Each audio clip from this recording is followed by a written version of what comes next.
ಪೂಜ್ಯಾಯ ರಾಘವೇಂದ್ರಾಯ ಸತ್ಯಧರ್ಮರತಾಯ ಚ ಭಜತಾಂ ಕಲ್ಪವೃಕ್ಷಾಯ ನಮತಾಂ ಕಾಮಧೇನುವೆ. ಓಂ ಶ್ರೀ ಗುರು ರಾಘವೇಂದ್ರಾಯ ನಮಃ. ಎಲ್ಲರಿಗೂ ರಾಯರ ಅನುಗ್ರಹ ಯೂಟ್ಯೂಬ್ ಚಾನಲ್ಗೆ ಸ್ವಾಗತ. ಹಾಗೆ ಇನ್ನು ನನ್ನ ಚಾನೆಲ್ನ ಯಾರೆಲ್ಲ ಸಬ್ಸ್ಕ್ರೈಬ್ ಮಾಡ್ಕೊಂಡಿಲ್ವೋ ದಯವಿಟ್ಟು ಸಬ್ಸ್ಕ್ರೈಬ್ ಮಾಡ್ಕೊಂಡು ರಾಯರ ಭಕ್ತರೆಲ್ಲರೂ ಕೂಡ ವಿಡಿಯೋಗೆ ಲೈಕ್ ಮಾಡಿ. ನನಗೆ ತುಂಬಾ ದಿನದಿಂದ ಒಂದು ಕಾಮೆಂಟ್ ರಿಪೀಟೆಡ್ಲಿ ಆಗಿ ಬರ್ತಾ ಇತ್ತು. ಅದೇನಪ್ಪಾ ಅಂತ ಅಂದ್ರೆ, ಮಕ್ಕಳು ಸ್ಟಡೀಸ್ಗೋಸ್ಕರ ರಾಯರಿಗೆ ಯಾವ ರೀತಿ ಸೇವೆನ ಮಾಡ್ಬೋದು ಅನ್ನೋದನ್ನ ತಿಳಿಸ್ಕೊಡಿ ಅಂತ ಕೇಳ್ತಾ ಇದ್ರಿ. ಸೊ ಅದ್ರ ಬಗ್ಗೆ ಇವತ್ತು ಮಾತಾಡೋಣ. ಸೊ ನಾನು ಮಕ್ಕಳಿಗೇನು ಕಠಿಣವಾಗಿರ್ತಕ್ಕಂಥ ವ್ರತ ಆಗ್ಲಿ ಸೇವೆ ಆಗ್ಲಿ ಅದ್ರ ಬಗ್ಗೆ ನಾನು ಹೇಳಲ್ಲ. ಈಸಿಯಾಗಿ ಅವರು ಮಾಡ್ಬೋದಾಗಿರ್ತಕ್ಕಂಥ ಏನು ಅವರ ಜೀವನದಲ್ಲಿ ಅಳವಡಿಸ್ಕೊಂಡ್ರೆ ಅವರ ಜೀವನ ತುಂಬಾನೇ ಚೆನ್ನಾಗಾಗತ್ತೆ. ಉನ್ನತ ಮಟ್ಟದ ವ್ಯಾಸಂಗಕ್ಕೂ ಕೂಡ ಹೆಲ್ಪ್ ಆಗುತ್ತೆ. ಈ ಒಂದು ನಾನು ಏನ್ ಹೇಳ್ಕೊಡ್ತಾ ಇದ್ದೀನಿ ಇವತ್ತು ಸರಳ ಪರಿಹಾರ, ಇದನ್ನ ಮಾಡಿಸಿ ಅಷ್ಟೇ ಮನೆಯಲ್ಲಿ. ಮಕ್ಕಳು ತುಂಬಾನೇ ಚಂಚಲವಾಗಿರ್ತಕ್ಕಂಥ ಮಕ್ಕಳು ಮನ್ಸು ಅಲ್ವಾ. ಸೊ ಅವ್ರನ್ನ ಹಿಡಿದು ಕೂರ್ಸೋದು ಸ್ವಲ್ಪನೇ ಕಷ್ಟ. ಬನ್ನಿ ಓದ್ಕೊಳ್ಳಿ ಅಂದ್ರೆ ಅವ್ರಿಗೆ ಆಟ ಆಡೋ ಮನ್ಸು. ಯಾಕೆಂದ್ರೆ ನನ್ ಮಗನು ಮನೇಲಿ ಇರೋದ್ರಿಂದ ಅವಂದು ಅದೇ ಬಂದು ಕುತ್ಕೊಂಡು ಓದ್ಕೊ ಅಂತ ಅಂದ್ರೆ ಇನ್ನ ಸ್ವಲ್ಪ ಹೊತ್ತು 10 ನಿಮಿಷ ಆಟ ಆಡ್ ಬರ್ತೀನಿ, ಇದೇ ರೀಸನ್ ಅವ್ನು ಹೇಳ್ತಾನೆ. ಸೊ ನಾನು ಅಳವಡಿಸ್ಕೊಂಡಿದ್ ರೀತಿನ ನಾನ್ ನಿಮ್ಗೆ ಇವತ್ತು ಹೇಳ್ಕೊಡ್ತಾ ಇದ್ದೀನಿ.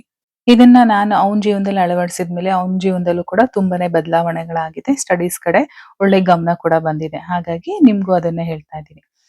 ಇದಕ್ ಮಾಡ್ಬೇಕಾಗಿರ್ತಕ್ಕಂಥದ್ದು ಇಷ್ಟೇ.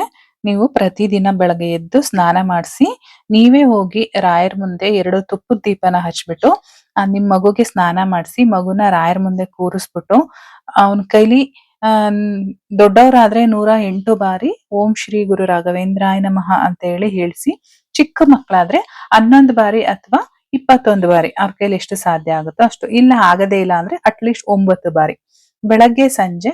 ಬೆಳಗ್ಗೆ ಸ್ನಾನ ಮಾಡಿದ್ರೆ ಸಾಕು. ಸ್ನಾನ ಮಾಡಿ ನೀವು ತುಪ್ಪದ ದೀಪ ಹಚ್ಚಿ, ಮಕ್ಳಿಗೆ ಹಚ್ಚಕ್ ಬರೋದಿಲ್ಲ, ಅವ್ರು ಹಚ್ಚಷ್ಟು ದೊಡ್ಡವರಾದ್ಮೇಲೆ ಅವರೇ ಹಚ್ಚುತ್ತಾರೆ. ಸೊ ಅಲ್ಲಿವರ್ಗುನು ನಾವು ಅವ್ರಿಗೆ ಸಪೋರ್ಟಿವ್ ಆಗಿರ್ಬೇಕಾಗತ್ತೆ. ಇದನ್ನ ಅವರು ಪ್ರತಿದಿನ ಮಾಡ್ಬೇಕು. ಬೆಳಗ್ಗೆ ಎದ್ದ ತಕ್ಷಣ ಸ್ನಾನ ಮಾಡ್ಕೊಂಡಿರ್ತಾರಲ್ವಾ, ಇನ್ನು ಸ್ಕೂಲಿಗೆ ಹೊರಡಕ್ಕೆ ಸ್ನಾನ ಮಾಡೇ ಇರ್ತಾರೆ. ಆ ಟೈಮಲ್ಲಿ ನೀವು ದೇವ್ರ ಮನೆ ಎಲ್ಲ ಸ್ವಚ್ಛ ಮಾಡ್ಬಿಟ್ಟು ತುಪ್ಪದ ದೀಪ ಹಚ್ಚಿಸ್ಬಿಟ್ಟು ರಾಯರ್ ಫೋಟೋ ಮುಂದೆ ಕೂರಿಸ್ಬಿಡಿ. ಇಷ್ಟ್ ಸಲ ನೀನ್ ಹೇಳ್ಕೊಳ್ಳೇಬೇಕು ಅಂತ. ಮತ್ತೆ ಪ್ರತಿ ಸಲ ಅವರು ಓದಕ್ ಕೂರ್ಬೇಕಾದ್ರೆ ಪೂಜ್ಯಾಯ ರಾಘವೇಂದ್ರಾಯ ಸತ್ಯಧರ್ಮ ರಥಾಯ ಚ ಭಜತಾಂ ಕಲ್ಪವೃಕ್ಷಾಯ ನಮತಾಂ ಕಾಮಧೇನುವೆ, ಈ ಒಂದು ಸ್ತೋತ್ರ ಏನಿದೆ ಇದನ್ನ 1 ಬಾರಿ ಅಥವಾ 3 ಬಾರಿ ಹೇಳ್ಕೊಳ್ಳಿ. ಅವರು ಪ್ರತಿ ಸಲ ಎಕ್ಸಾಮ್ ಬರೀಬೇಕಾದ್ರೂ ಅಷ್ಟೇ ಈ ಸ್ತೋತ್ರ ಹೇಳ್ಕೊಂಡೆ ಅವರು ಎಕ್ಸಾಮ್ ಬರೆಯೋದಕ್ಕೆ ಸ್ಟಾರ್ಟ್ ಮಾಡೋ ತರ ನೀವು ಅಭ್ಯಾಸನ ಮಾಡಿಸ್ಬೇಕಾಗತ್ತೆ.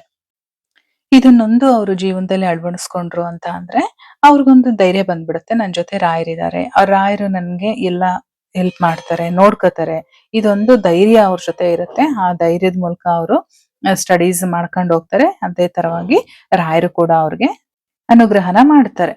ಸೊ ಇಷ್ಟು ಮಾಡಿಸ್ಬೋದಲ್ವಾ. ಇನ್ನ ಬೇರೆ ಅವ್ರಿಗೆ ವ್ರತಗಳು ಮಾಡಿ ಅಥವಾ ಸೇವೆಗಳು ಮಾಡಿ ಕಠಿಣವಾಗಿರ್ತಕ್ಕಂಥ ವ್ರತಗಳನ್ನ ಮಾಡಿ ಅಂತ ಅಂದ್ರೆ ಮಕ್ಳ ಕೈಲಿ ಆಗಲ್ಲ. ಸೊ ಸಿಂಪಲ್ ನನ್ ಮಗನ ಕೈಲಿ ಮಾಡ್ಸೋದು ಇಷ್ಟೇನೆ.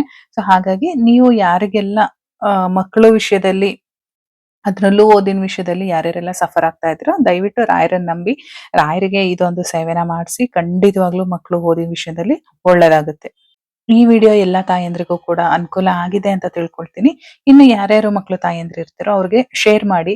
ಹಾಗೆ ಚಾನೆಲ್ನ ಸಬ್ಸ್ಕ್ರೈಬ್ ಮಾಡ್ಕೊಂಡಿಲ್ಲ ಅಂತ ಅಂದ್ರೆ ದಯವಿಟ್ಟು ಸಬ್ಸ್ಕ್ರೈಬ್ ಮಾಡ್ಕೊಳ್ಳಿ. ಜೊತೆಗೆ ಓಂ ಶ್ರೀ ಗುರು ರಾಘವೇಂದ್ರಾಯ ನಮಃ ಅಂತ ಕಾಮೆಂಟ್ ಸೆಕ್ಷನ್ ಅಲ್ಲಿ ಬರೀರಿ. ಜೊತೆಗೆ ನನ್ನ ಹೊಸ ಚಾನೆಲ್ಗೂ ಕೂಡ ಸಬ್ಸ್ಕ್ರೈಬ್ ಆಗಿ. ನಾನು ಮತ್ತೆ ಸಿಗ್ತೀನಿ ಮುಂದಿನ ವಿಡಿಯೋದಲ್ಲಿ. ಇದೇ ತರ ಇನ್ ಯಾವ ವಿಷಯದ ಬಗ್ಗೆ ವಿಡಿಯೋ ಮಾಡ್ಬೇಕು ಅಂತ ಹೇಳಿ ಕಾಮೆಂಟ್ ಹಾಕಿದ್ರೆ ನಾನು ಆ ವಿಷಯದ ಬಗ್ಗೆ ವಿಡಿಯೋನ ಮಾಡ್ತೀನಿ. ಸೊ ಇಲ್ಲಿಗೆ ಈ ವಿಡಿಯೋನ ಮುಗಿಸ್ತಾ ಇದ್ದೀನಿ. ನಾನು ಮತ್ತೆ ಸಿಗ್ತೀನಿ ಮುಂದಿನ ವಿಡಿಯೋದಲ್ಲಿ. ಅಲ್ಲಿವರೆಗೂ ಧನ್ಯವಾದಗಳು.